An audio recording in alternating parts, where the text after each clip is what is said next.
drinking and driving not only puts you and others at risk, but can also lead to severe legal consequences.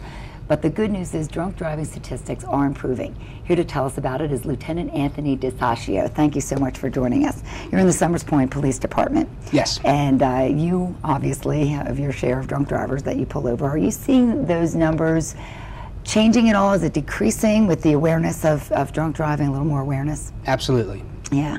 And in what ways? I mean, you just see people's attitudes? People are cognizant of the HERO campaign for the designated drunk driving. People are thinking that the fines are bad and you can go to jail. You can ruin your life. So people are starting to use their heads a little bit. That's right. If you get pulled over, you generally always lose your license. You can go to jail, and there's severe fines. Yes. And that's just the first offense. Yes. So you should learn a lesson from that, but second and third offenses get even worse. Also, the number of fatalities is not just the number of people drinking and driving, but the number of fatalities are apparently going down in the tri-state area. So that's the good news, that the message is getting out, but we still have a ways to go. But one of the things that does help is John's Law. How does that help the police department? We talked about it a little earlier. Well, what it does is it allows us to impound the vehicles for 12 hours. And we have, in Summers Point, we have John's Law 2, which is we keep the arrestees. We keep them till they're sober, till they're below a certain 0.04. And the blood alcohol level is 0.08, right? Considered yes. Impaired. Yes, and so that alleviates the issue of people driving drunk when they leave, even if somebody signs them out. John's Law, provides the forms for people to be signed out. We go a little bit further. That's terrific, but we had talked about this. It's not adopted in all police departments, and it should be. Yes. It's sort of you can do it if you want to do it. And we're trying to get the message out that you can actually hold a person, not just their vehicle. You can hold the person until they are sober and ready to drive again. So that's great that you're doing that in Summers Point. Let's talk a little bit about the bar and tavern program that was established by the HERO campaign, especially in Summers Point. Yeah. A few years ago, Mr. Elliott came to us and he was talking about this program and sat down with myself and our staff, and we kicked it off in Summers Point. Well, the HERO campaign kicked off in Summers Point, and to my knowledge, I believe we have 100% participation. What is the program? They provide sodas for free and water or juice for designated drivers. And our bar owners are really, they're really good with this program, and they're support it very much. Well, that's great, and that shows in the number of people that you're pulling over and the number of fatalities. It all makes a difference, all linked together. Yes. Let's talk about Drive Sober or Get Pulled Over. What is that program all about? Well, Drive Sober, Get Pulled Over is a national campaign that's currently running. It's running the 15th of August to September 1st. They usually do a few programs like that each year, and that's grant money that's offered by the government, the Department of Highway Safety, to the states to allow police officers to do extra patrols and checkpoints. And we have been part of this for years, and it's very productive. The education awareness is very strong. We do conduct checkpoints, and we have extra roving patrols. So we have extra patrols on the street because of this, and it's been a great program. And you say checkpoints, are they often in the evenings, Friday, Saturday nights when people are out drinking? That's true, and the times may vary. And just be aware that there may be a checkpoint, throughout the county, throughout the state, because it's supported by the Atlantic County Prosecutor's Office and all the other police agencies in the state.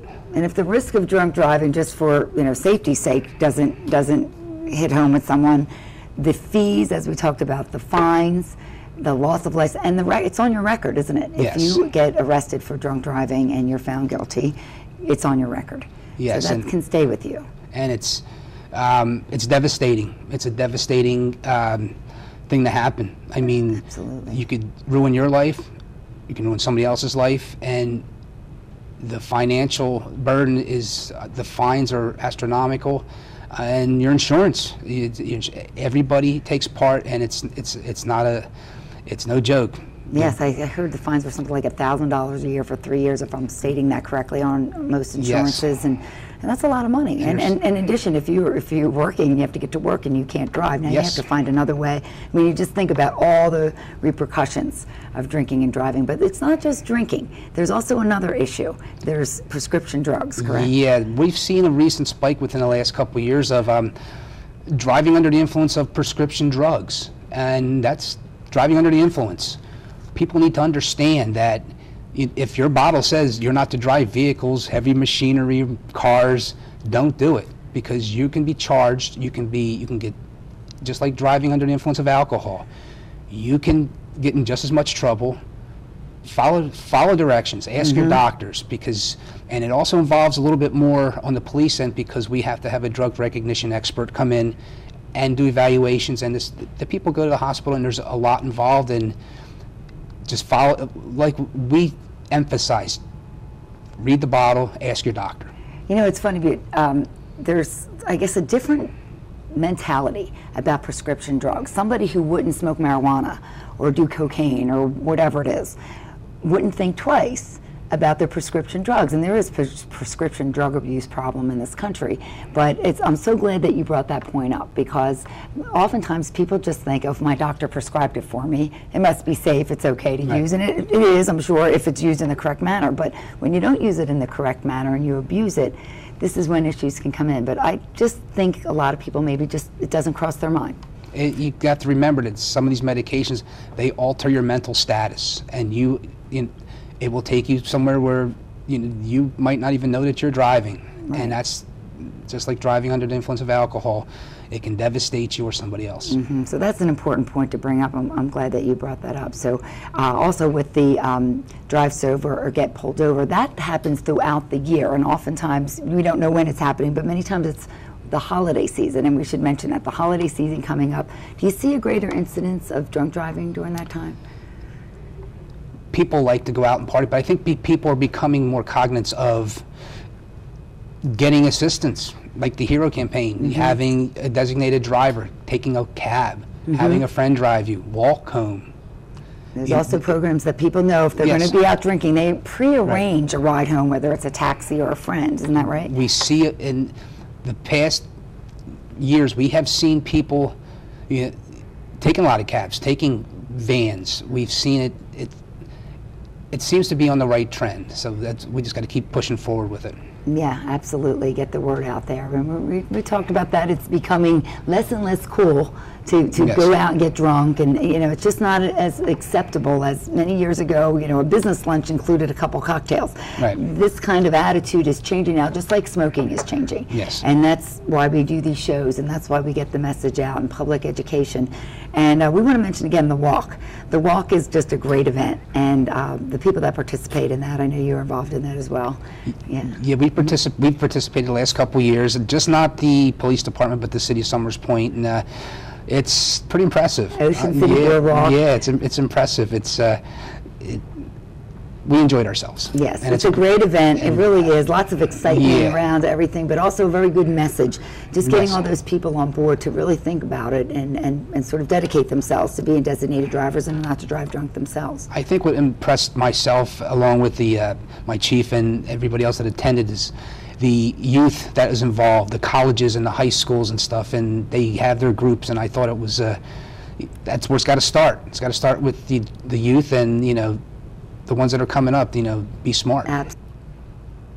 Absolutely. As I mentioned, I talk with my kids. They're young, but I want to get that message out to them, get it in their heads, and hopefully that little voice is there when they get a little bit older and they hear that, and they're able to remember what mom said or what they hear, with the HERO campaign message, so that they make good choices as they get older. And that's really where it starts, doesn't it?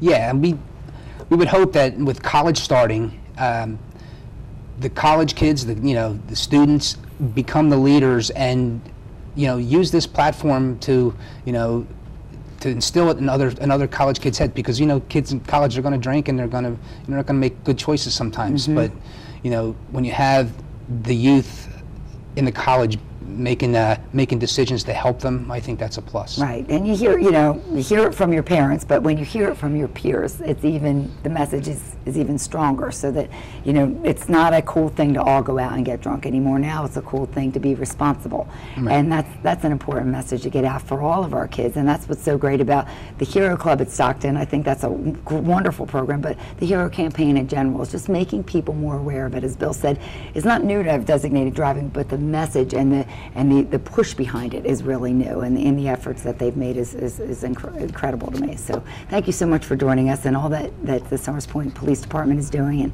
and the city of Somers Point. We appreciate that. Thank you very much. Thank you. And that's our show. Our thanks to all of our guests today.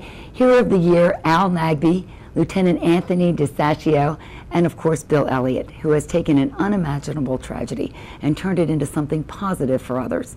You can find out more at herocampaign.org, and don't forget to come out for the Hero Walk Sunday, October 5th. It is a wonderful event for a very, very important cause, and I'm out there every year supporting it, and I hope to see you there. Thanks for joining us.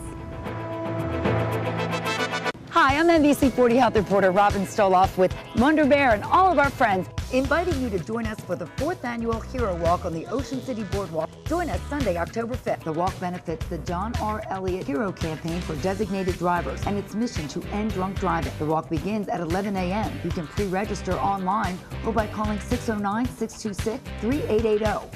Help save lives. Join us Sunday, October 5th for the Hero Walk and be a hero!